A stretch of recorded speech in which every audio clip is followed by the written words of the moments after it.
عند ربهم ولا خوف عليهم ولا هم يحزنون الذين يأكلون الربا لا يقومون إلا كما يقوم الذي يتخبطه الشيطان من المس ذلك بأنهم قالوا إنما البيع مثل الربا وأحل الله البيع وحرم الربا فمن جاءه موعظة من ربه فانتهى فله ما سلف وأمره إلى الله ومن عاد فأولئك أصحاب النار هم فيها خالدون يمحق الله الربا ويربي الصدقات والله لا يحب كل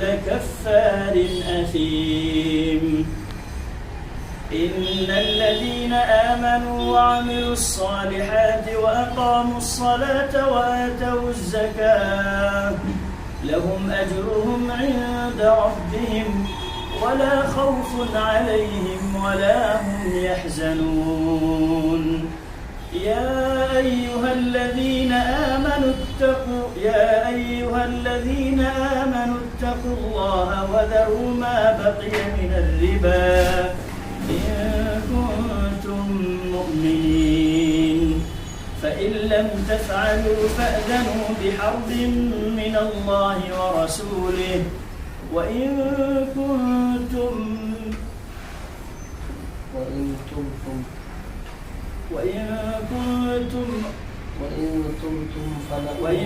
تبتم فلكم رؤوس أموالكم لا تظلمون ولا تظلمون وإن كان ذو عسرة فنظرة إلى ميسرة وأن تصدقوا خير لكم إن كنتم تعلمون واتقوا يوما ترجعون فيه إلى الله ثم توفى كل نفس ما كسبت وهم لا يظلمون صدق الله العظيم. ما شاء الله.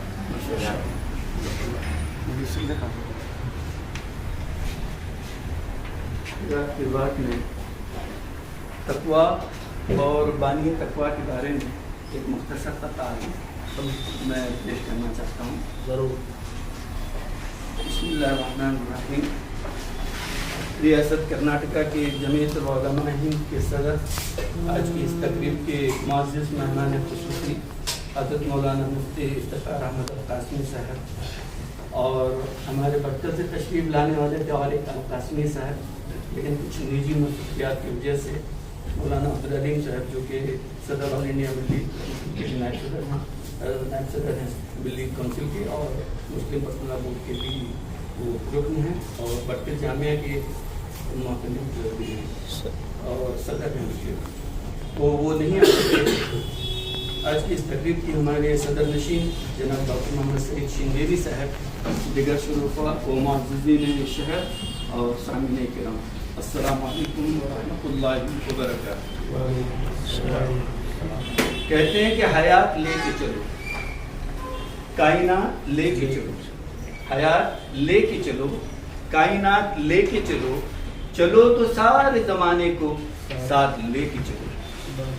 اور کہتے ہیں کہ ان کو ملتی نہیں منزل کبھی، ان کو ملتی نہیں منزل مقصود کبھی جن کو آغاز کے انجام سے ڈر لگتا ہے. ڈر مجھے بھی لگا فاصلہ دیکھ کر، لیکن میں بڑھتا گیا راستہ دیکھ کر، خود بخود میرے نزدیک آتی گئی میری منزل میرا حوصلہ دیکھ. آج کے اس تقریب کے صدر نشین تقویٰ غیر سودی بینک کے مدیر رواں بانی اور چیئرمین جناب ڈاکٹر محمد سعید شنگیری صاحب، امریکہ کی ہوائی یونیورسٹی سے MBA کی ڈگری حاصل کرنے کے بعد عرب ممالک کے ملٹی نیشنل بینکوں میں تقریباً 3 دہائیوں تک مختلف عہدوں پر فائز رہتے ہوئے اپنی خدمات انجام دی.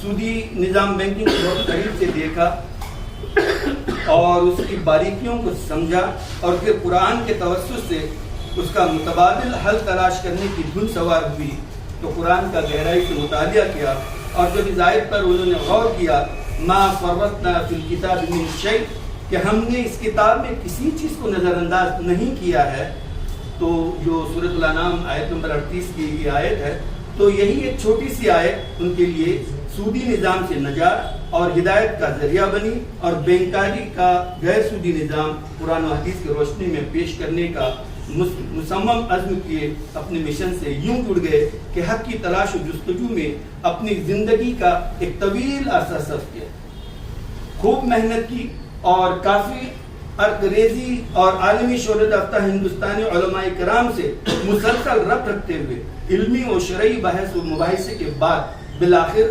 انگریزی میں A Practical Model of Islamic Banking کے نام سے ایک جامع کتاب مرتب کی، جس پر امریکہ کی وومن ریاست کی ہیلیفیکس یونیورسٹی نے PhD کی ڈگری انہیں تفویض کی۔ اس کتاب کی رسم اجرا دبئی انٹرکانٹیننٹل ہوٹل میں عمل میں آئی، اور شارجہ ٹی وی سے ڈاکٹر محمد سعید شنگیری صاحب کا براہ راست انٹرویو بھی نشر ہوا۔ اسلامی بینکنگ پر ان کے پرمغز تبصرے اور میڈیا پر ان کے مسلسل اہم انٹرویوز نے بھی انہیں عالمی سطح پر کافی شہرت عطا کی، اور کتاب کے سارے نسخے ہاتھوں ہاتھ بکے۔ پھر کچھ سالوں کے بعد اہل نظر کے اصرار پر انگریزی میں لکھی اسی کتاب کو اردو قارئین تک پہنچانے اور اسلامی بینکاری کی اہمیت و افادیت کو عام کرنے کے ارادے سے اردو میں یہ کتاب اسلامی بینکاری کا ایک عملی ماڈل کے نام سے شائع کی گئی۔ ڈاکٹر محمد سعید شنگیری صاحب سے ان کی اس کامیابی کے بارے میں آپ ان سے پوچھیں تو وہ شاعری میں جواب دیتے ہوئے کہتے ہیں کہ میرا کمال میرا ہنر پوچھتے ہیں لوگ، میرا کمال میرا ہنر پوچھتے ہیں لوگ، ایک باکمال شخص میرے دسترس میں ہے۔ لاکھ دلدل ہو پاؤں جمائے رکھیے، لاکھ دلدل ہو پاؤں جمائے رکھیے، ہاتھ خالی ہی صحیح اوپر اٹھائے رکھیے۔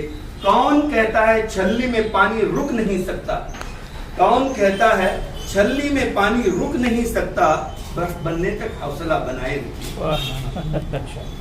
ماشاءاللہ 5 سال قبل اسی اکتوبر کے مہینے میں غیر سودی بینکاری کا عملی طور پر کام شروع کیا گیا، اس کی بنیاد بھٹکل میں رکھی گئی، اور الحمدللہ اس کار خیر کی عوام نے خوب پذیرائی کی، اور اب ماشاءاللہ Taqwa multi state credit cooperative society limited کے نام سے اس کی تیسری اور مکمل برانچ کا آپ کے شہر بنگلور میں آج موقع افتتاح ہے۔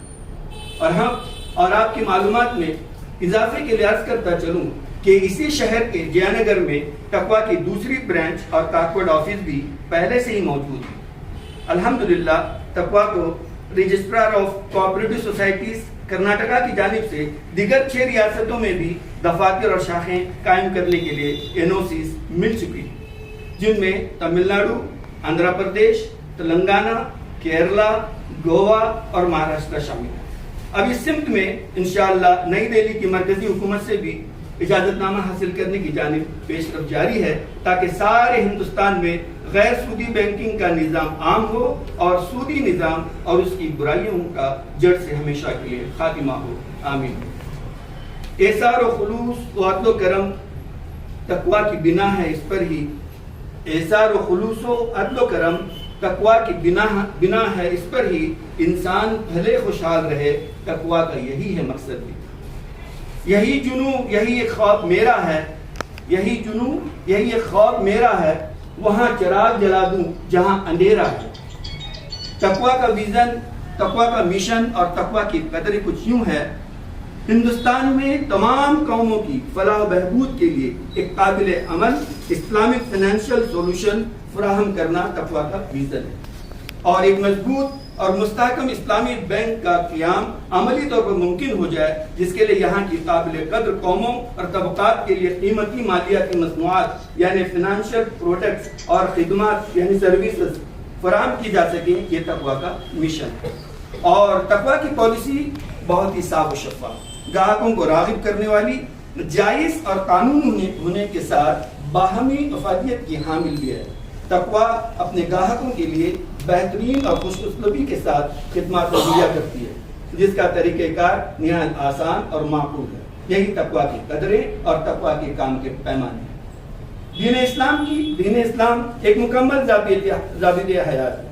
جو کہ عالم کے تمام طبقات کے لیے یکساں مفید و نافع ہے۔ دین اسلام کا ضابط حیات قرآن و سنت سے ہی منسلک ہے، اور یہ ضابط حیات صرف کتابی شکل میں ہی نہیں بلکہ عملی طور پر بھی ہمارے درمیان الحمدللہ آج بھی موجود ہے۔